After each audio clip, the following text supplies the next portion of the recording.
So it's quite a sunny, but it's a bit of a breezy day down on the plot today. But there's plenty of stuff to be getting on with. A few of the beds need a bit of a water because we've had all the water, rain and storms and everything else. But we're sitting in Swindon, sort of right here, and then all the rain seems to be going across Wales or across London, and we're in the middle. And we've had a few storms and rains, but nowhere near the rest of the country's had. So it's still quite dry here. So a couple of jobs we're doing today is these garlic are now all been in there here drying, so we just need to prep those. Just going to cut those off and cut the stalks off and get those done.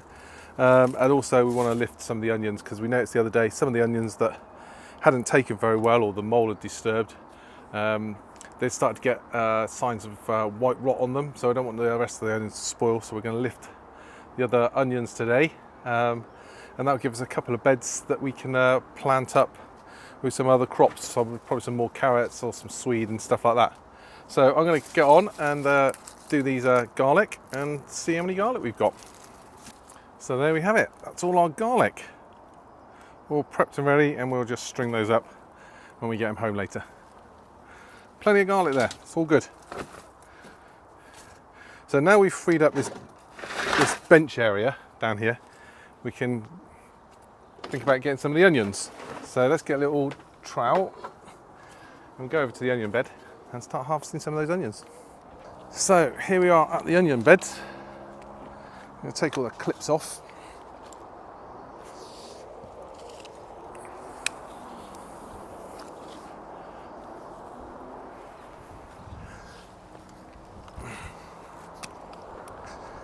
And have a look what we got. So again, I'm just going to use this trowel to get in here just to loosen them up a bit. Look at that baby. Well, there's got a bit of splitting and damage on that side. As you can see, yeah, they're starting to go a bit soft on the bottom where they're wet. And that was the risk that I thought. We had a few that were dislodged a little bit. And then there was a risk here that we might get some white rot on the bottom of them if they sit in the ground too long now. Now it's getting damp. But yeah, they should all look fine. So look at that baby. So there's some big old onions in here. So these have done really, really well. Look at that. Look at that size of your hand. And this one, very small. So the smaller ones are probably used for pickling, and obviously the other ones used for cooking and bits. Yeah, you can see here, this is one that's didn't take too well, the roots have gone. And you can see here there's early signs of onion rot on there. So that'll probably be okay if we get it dried off, but we'll keep it separate to the other ones just in case that rot carries on growing. But once we start to get them dried, that should be all right. The risk is if it goes on too long, it will get into the onion. And I can feel that the bottom parts of these onions are sort of still very moist where we've had the rain and stuff, and they're starting to soften a little bit too much. And I don't want them to actually rot off. I know one of my viewers commented that they got their garlic out in time, but they had some rot on the bottom of their onions. And also, I want to free this bed up so that we can actually use it for some later crops, like some swede and a few more carrots and bits and pieces. So I'm going to carry on getting all these out, and we'll see where we are when we finish. Another monster onion. In actual fact, I think I'll get it out. I think the biggest one is in this bed over here. Let me just get that one out. I think the biggest one is this one.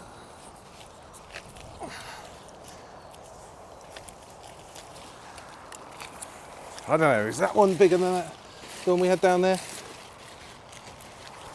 Yeah, just slightly. Look at those beautiful onions.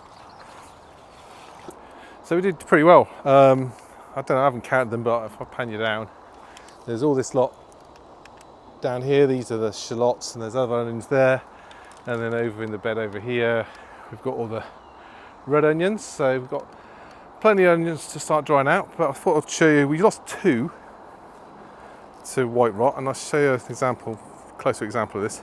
So this one is obviously, I think this was one that actually didn't develop very well because we didn't take the flower head off of it soon enough. But you can see what's happened is the white rot's in there, and what's happened is it's softened all of this, and the bottom of this onion is just all soft and squidgy, and if you open it up you'll see that actually inside here it's all gone mushy and horrible, and that's the white rot that's got in there and the insects that have got in there, and that's what will happen if you let that white rot penetrate into the onion. Luckily there is a few signs of white sort of rot and the fungus on the outsides of some of the onions, but the bulbs are still really firm, so actually once we get those dried off we'll need to do that. But one thing we'll need to note is that these 2 beds have had white rot in them, so we just need to be careful what we plant in there going forward, and certainly not put onions in there again next year. So I think I'm going to need to clear some space in the shed as well, because I've got quite a lot of onions to dry and I don't want to mount them up too much on top of each other. But while I was passing by, I thought I'd share with you a revelation that I had, and that was that, if you remember, I was talking on previous videos about the fact that these barrels here feed the irrigation, automated irrigation, the polytunnel, and I'd linked them up at the top because I didn't want to. If I linked them at the bottom, I didn't want it to sort of like leak there, and then all of a sudden you've got like 400-600 litres of water going everywhere. But what it meant was actually this barrel, because we've not had a lot of rain, we were pumping out, it's only 200 litres, and it was actually going down. I was having to refill it from the other barrels for the irrigation system.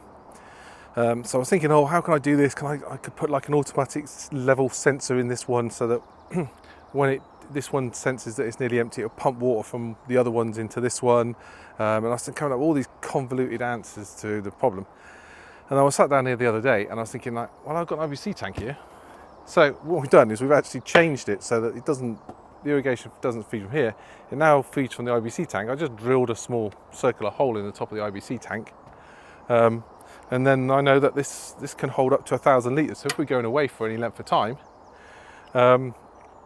we can just fill up the IBC tank and it'll be all fine. So I don't know why I was making it so complicated in the first place, really. Problem is one of these tanks, 200 litres,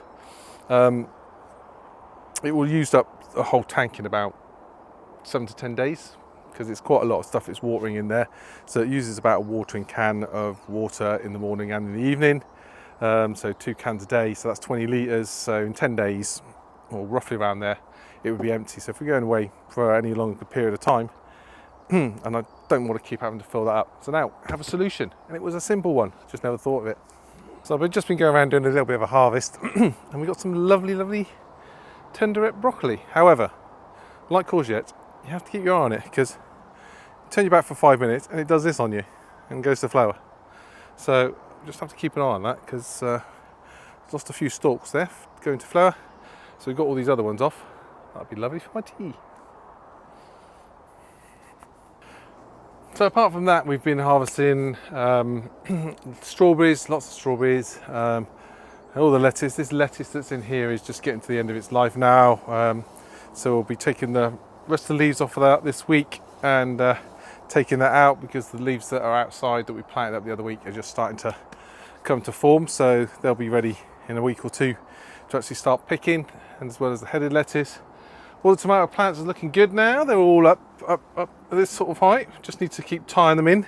Plenty of flowers on them. We've still got green tomatoes. I think every single tomato plant now is it's all in flower, and I think all but about 2 looking round, all but about probably 3 of the 17 varieties that we've got here have all got fruits on them. So hopefully we will be starting to get some red tomatoes off those sooner or later. The loofah plant is going crazy up here. It's reached the top bar. We're just sort of taking it along the top bar here, and we'll probably terminate it soon. once we can see that there's some good fruits developing on there. We probably only want about 3 loofahs off of each one of these vines.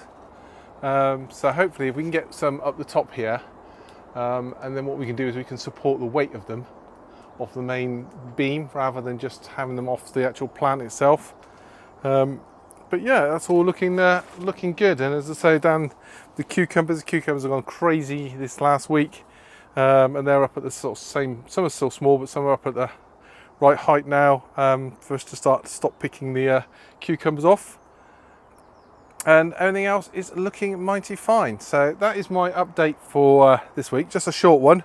It's all about onion harvesting and garlic and other bits and pieces. We're going to carry on and do some harvesting of bits and pieces. We've got a few raspberries coming and the blueberries a few weeks off now.